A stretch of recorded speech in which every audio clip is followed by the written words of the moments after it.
Latest on the coronavirus, U.S. closing in now on 8 million cases since the pandemic started.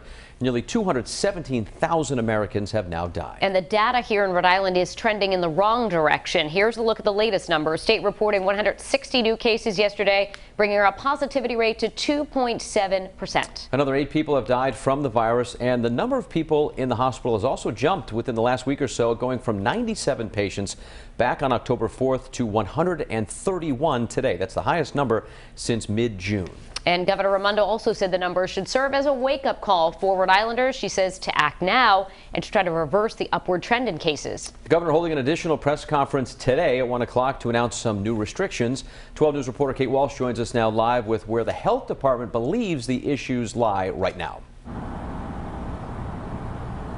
Well, according to the health department, it's among small groups of people, small gatherings where coronavirus spreads because people are letting their guard down when they're among family, friends, close co-workers. They think they feel fine and that they don't have the virus, so they're not wearing masks and they're not practicing the social distancing guidelines that are now in place out in other places in public. The daily positivity rate is hovering at just below 3%, which is actually the highest it's been since August. And the metric the health department has always looked at is the hospital capacity. So there's still a lot of room in the hospitals, but hospitalizations are back up now to how they were in mid-June. Now, however, it's different than in the spring. Health leaders aren't worried about the workplaces or restaurants or even schools, they said. They know we have the proper social distancing guidelines in place there, and for the most part, we're wearing masks. It's when we're home and think we're okay that's the problem. We could be vigilant in public, they said, and even follow the limit of 15 people or fewer at a gathering at our house, but the virus is still there. Right now, we can stop it now before it's a problem. But I need to get your attention, and I need all of us to try a little harder and get a little more serious. What we went through together in March and April and May was pretty horrible. We never want to go back there. We don't have to go back there, and we shouldn't go back there.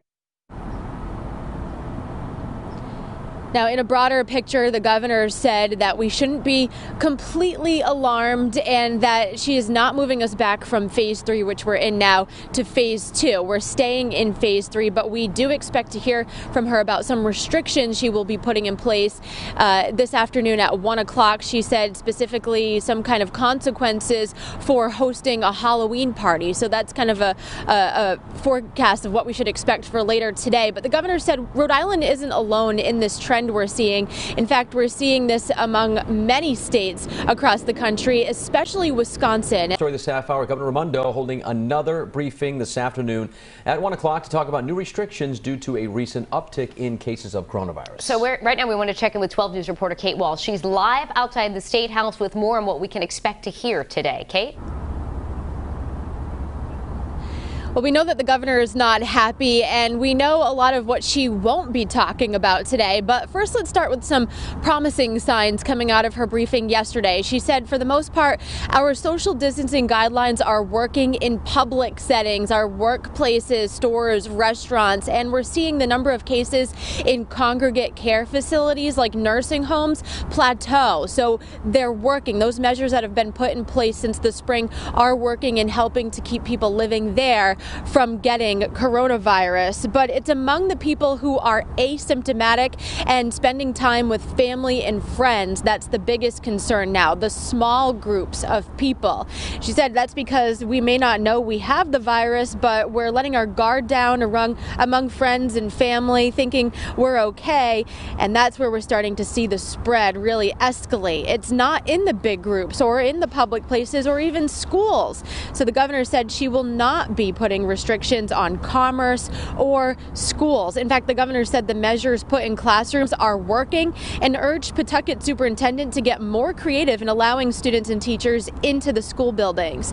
Meanwhile, Central Falls and Providence will remain in a hybrid model, not because of the number of cases in the schools, but in the communities. And the governor had a warning for people looking to make plans for the upcoming holidays. If you have a Halloween party scheduled, cancel it. And I'll have more to say about the consequences of not canceling it tomorrow. If you're making your plans for Thanksgiving, think about not traveling. We're at a critical time, and we have to protect ourselves and our state and our economy and our loved ones.